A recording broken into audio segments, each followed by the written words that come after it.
Good morning students, I am Dilshad Khan और आज के टॉपिक में हम बात करने वाले हैं नया टर्म्स, एक न्यू टर्म्स के बारे में बात करूंगा, आल और बोथ के बारे में। लास्ट वीडियोस में आपने देखा होगा कि लास्ट वीडियोस में आपको मैंने डिस्कस किया था मच, मैनी और ईच एंड एवरी का। सो बहुत सारे स्टूडेंट्स ने उस वीडियो को देखा है, बहुत अच्छा रिस्पॉन्स हुआ है और कमेंट भी किया है। लेकिन मैं बस यही कह रहा हूं कि इस वीडियो को लास्ट तक देखिएगा और लास्ट तक देखने के बाद अगर आपको हेल्पफुल लग रहा है, आपको लग रहा है कि बहुत अच्छा लगा, हमें हेल्पफुल लगा आपके लिए, तो आप इसे लाइक और सब्सक्राइब जरूर कर दीजिएगा। वीडियो को देखें और देखने के बाद एनालिसिस करिए कि मैं एक एक टर्म्स को किस तरह से इसका प्रयोग आपको बता रहा हूँ, uses. So this is very important for English, new terms and uses. How can we use this in these terms of in correct way of English? Lots of students are having crossed the examination but don't know about the things. How can we use in the proper way? So students, आज की classes में मैं आपको बताने की कोशिश कर रहा हूँ, तो आप देखिएगा वीडियो को और देखने के बाद आपको पहचान करिएगा किस तरह से मैं आपको समझाने की कोशिश कर रहा हूँ, तो आप बने रहिए। तो हम बात करते हैं इस तरह से आल और बोथ के बारे में। अभी लास्ट क्लासेस के बाद आल का इस्तेमाल कहाँ करते हैं और बोथ का, बेटा आपको ये पता होना चाहिए। आल का मतलब होता है सब या समूचा होता है, आपको ये पता है अच्छी तरह से। और बोथ का मतलब होता है, जो बोथ होता है इसका हिंदी होता है दोनों। अब देखिए अलग अलग है, लेकिन किस तरह से हम क्या इस्तेमाल करते हैं। तो जैसे यहाँ पर आल का मतलब, आल से क्या होता है हमारे, आल से हमें पता चलता है नंबर का। आल से हमें क्या पता चलता है, नंबर का पता चलता है।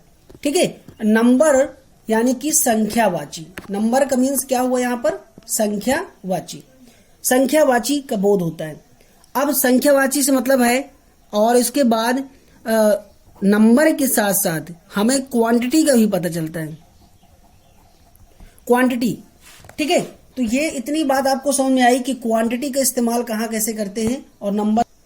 ठीक है, तो क्वांटिटी, नंबर मतलब संख्या और क्वांटिटी मतलब मात्रा, इन दोनों को बोध होता है। अच्छा, ऑल और ऑल द के बाद, यानी ऑल और ऑल द के बाद, देखिए ऑल और ऑल द के बाद हमेशा प्लूरल नाउन लगाना है आपको। क्या लगाना है आपको, प्लूरल नाउन लगाना है।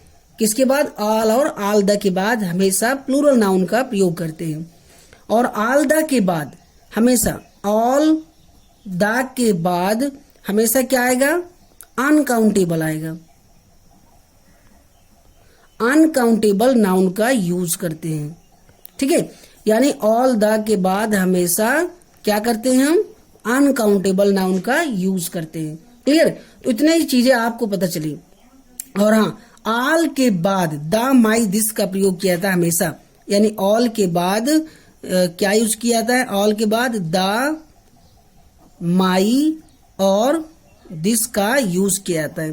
तो देखिए कितनी शॉर्टली मैं आपको बता रहा हूँ, कितनी शॉर्टली बता रहा हूँ। किसके बाद क्या लगता है, ये संख्यावाची होता है, मात्रा होता है। इसके बाद ऑल द के बाद प्लूरल नाउन का यूज करते हैं, और ऑल द के बाद अनकाउंटेबल नाउन का भी प्रयोग करते हैं, अनकाउंटेबल नाउन का भी प्रयोग करते हैं। यानी ऑल द के बाद अनकाउंटेबल नाउन भी यूज होता है और प्लूरल नाउन का भी यूज होता है।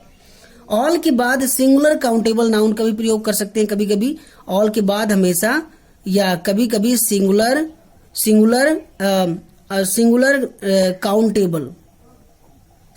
काउंटेबल नाउन का इस्तेमाल भी कर सकते हैं। ठीक है, तो ये बात आपको पता चली कि सिंगुलर काउंटेबल नाउन का यूजेस भी कर सकते हैं। ओके, क्लियर हो गया।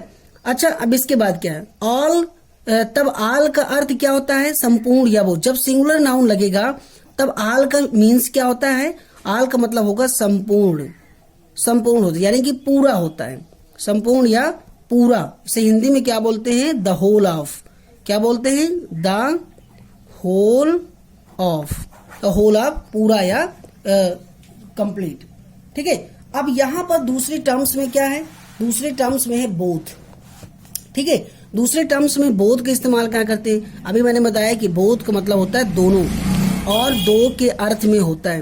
क्या इसका प्रयोग क्या करते हैं, दोनों, बोथ का यूज कहाँ करते हैं, बोथ का होता है दोनों, और इसका इस्तेमाल हम दो के अर्थ में करते हैं। अब देखिए दो नहीं होगा तो सिंगल में बोथ थोड़ा लगा सकते हैं, तो आपको ये पता चला ही आपको बोथ के बाद अच्छा, बोथ के बाद क्या करते हैं हम?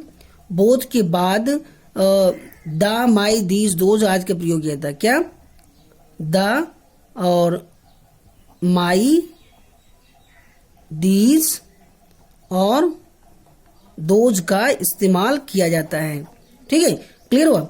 बोथ या बोथ द के बाद देखिए यहां पर फिर समझ लीजिए, बोथ या कभी कभी बोथ द, बोथ या बोथ द के बाद क्या लगाते हैं हम?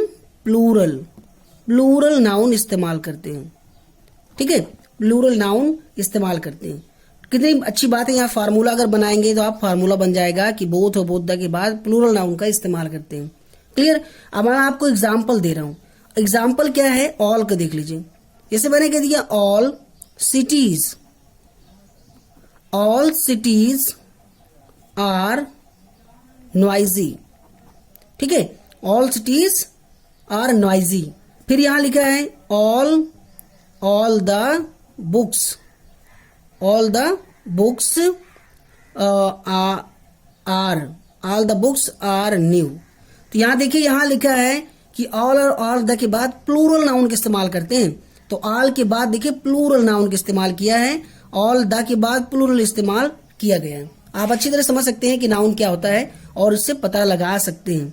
और मैंने कहा था कि ऑल द के बाद अनकाउंटेबल लगाते हैं, तो मैंने कह दिया all the milk, all the milk is fresh. तो देखिए यहां पर ऑल द के बाद क्या लगा है? अनकाउंटेबल नाउन भी इस्तेमाल किया जा सकता है। क्लियर? और इसके बाद बोथ का देख लीजिए। जैसे मैंने कहा है कि दोनों की, आई लाइक बोथ सिटीज।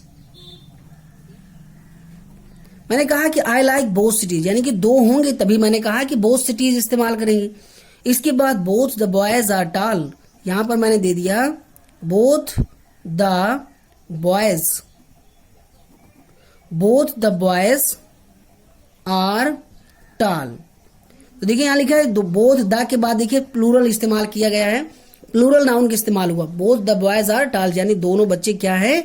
लंबे चौड़े हैं। तो स्टूडेंट्स आपको समझ में आ गया होगा, बहुत अच्छे से समझ में आ गया होगा कि आल और बोथ का इस्तेमाल क्लियरली हम कहाँ करते हैं। इसमें अगर कोई प्रॉब्लम होती तो आप थ्रू कमेंट मुझसे पूछ सकते हैं। आप पूछने के बाद उससे डिस्कस करिए कि सर यहाँ पर और कोई पॉइंट छूटा है, मैं उसके बारे में भी आपको चर्चा करूंगा। तो okay, now students, today is last and have a nice day.